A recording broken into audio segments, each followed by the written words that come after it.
नमः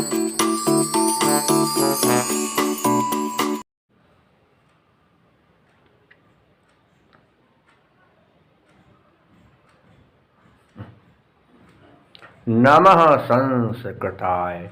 संस्कृत कक्षा में आपका स्वागत है।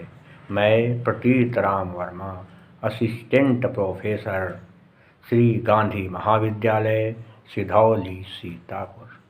आज मैं महाकवि कालिदास विरचित कुमार संभवम महाकाव्य के पंचम सर्ग का सप्तचत्वारिंशत् अर्थात 47वां श्लोक पढ़ाने जा रहा हूँ।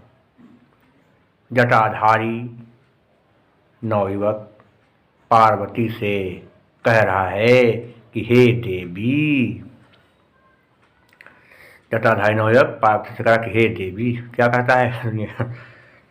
अहो स्थिरः अहो स्थिरः कोऽपि तवेप्सितो अहो स्थिरः कोऽपि तवेप्सितो युवा चिरायिकरणोत्पलशून्यतां गते उपेक्षते यः श्रथलम्बिनीर्जटाः कपोलदेशे क्लमाग्रिपिंगलाः।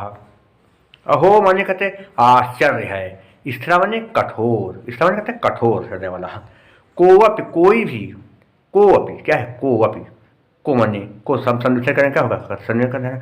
कहा धन कहते आपी, कहा धन का में आ पर विषय, उसके बाद कहते आ है तो क्या होगा?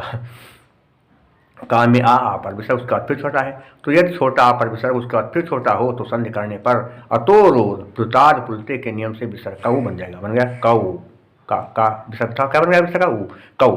का में आ के बाद आलुगुणा से ऊ कऊ बन गया। को ओ के बाद आलुगुणा से ऊ कऊ बना। यदि ए अथवा ओ के बाद आ हो तो यंग पदांत आदर्श सूत्र के नियम से आ का अवग्रह चिन्ह बन जाता है। क्या बन गया? अवग्रह चिन्ह। तो को माने कोई भी। आश्चर्य है वो कोई भी हो लेकिन वो बड़ा कठोर है। तव ईप्सिता तो मैं तुम्हारे द्वारा, ईप्सितो ने ईप्सिता चाहा गया।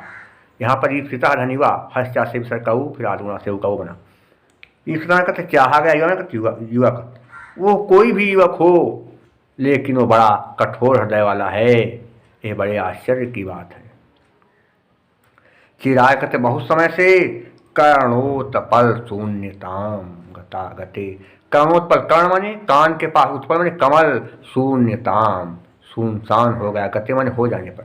तुम्हारे कान के पास जो पहले कमल तुम पहनती थी, अब तुम्हारे कानों के पास कमल नहीं है, तुम्हारे कान भी कमलों से शून्य हो गए हैं। सुंदरता के लिए कमल के आभूषण पहनती थी लेकिन अब तुम्हारे कानों में कमल भी नहीं है, कमलों से तुम्हारा कान सूना हो गया है। उपेक्षते उपेक्षा कर रहा है। क्या? यह मैंने जो श्रथ लंबिनीर जटा, श्रथ माने खुली हुई, लंबिनी में लटकने वाली, जटा माने जटाएं, लंबिनीर ने लंबिनी जटा। सज स्वरूप के नियम से क्या हुआ? विसर्ग का रावण, कई बार बता चुके हैं। सज स्वरूप के नियम से क्या हुआ? विसर्ग का रावण। लंबिनी माने खुली हुई, लंबिनी में लटकने वाली, जटा माने जटाएं। कपोल देशे तुम्हारे गाल पर, कलमाग्र माने क्या होता है? पीली धान। कलमाग्र माने होता है धान की नोक वाली पीली, क्या? धान की नोक वाली क्या है? अग्र माने नोक, पिंगला माने पीली। धान के नोक वाली पीली बालियां, धान के नोक वाली पीली बाली। क्या होता है? धान में बाली आ जाती है जब पेड़ बड़ा हो जाता है, बड़ा निकल आता है तो क्या? धान के पीली नोक वाली बालियां। तो अब थोड़ा समझ लें पहले अर्थ क्या हो जाएगा इसका, क्या कहते क्या बन जाएगा, थोड़ा समझना है अपने आप।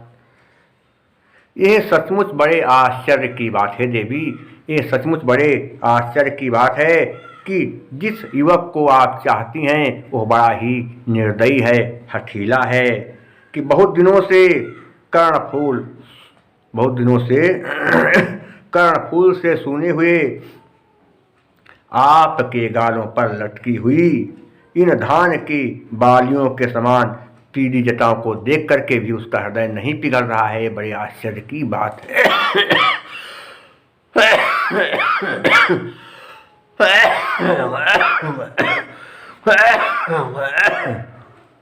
क्या हो गया? उस नाविक ने कहा कि हे देवी,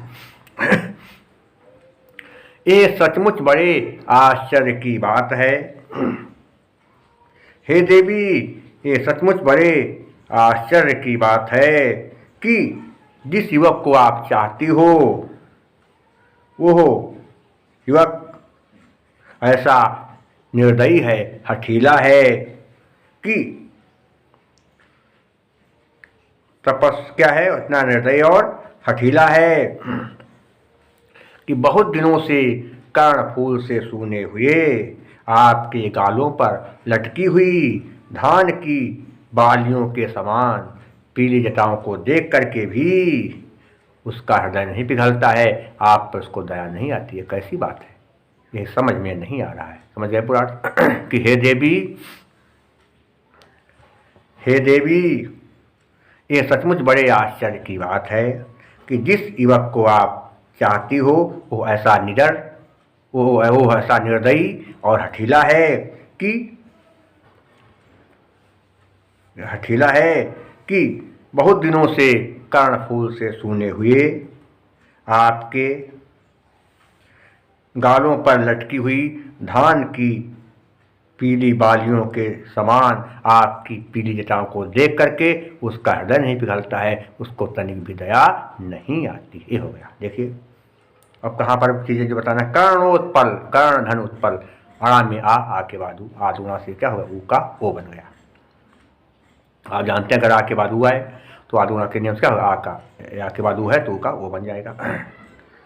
और लंबिनी जटा बता दिया ससुर से क्या विषकारा बन गया, लंबिनी धन्यता बनकर लंबिनी जटा। कर्णोत्पल क्या है, कहाँ पर कमल, कर्णयो उत्पल, षष्ठी तत्पुरुष समास हो जाएगा।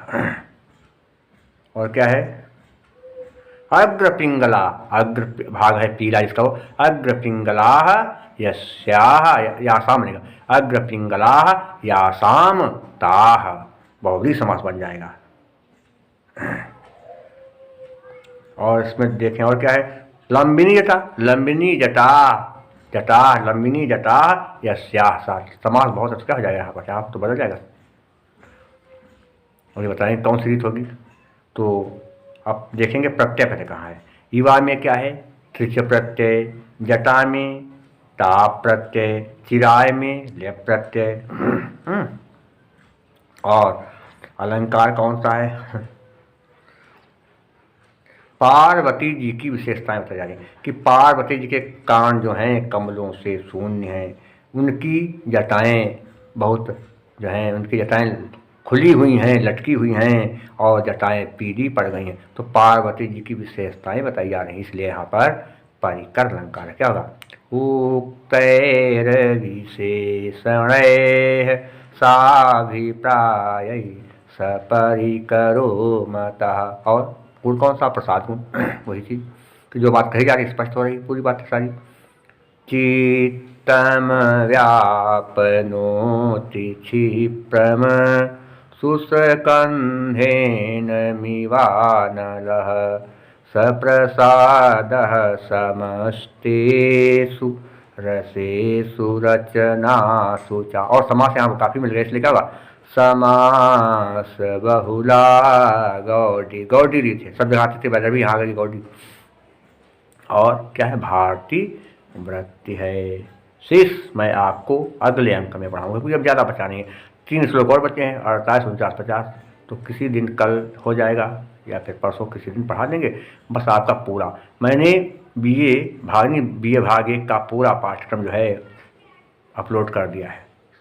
फर्स्ट में 3 किताबें हैं, तीनों किताबों का मैंने कर दिया, शिशुपालवधम, कुमार संभवम, किरातार्जुनीयम, और उनकी शैली भी बता दिया, कालिदास की और भारव की और मार्ग की सब कर दिया, जो प्रश्न उत्तर हैं वो भी सब कर दिया।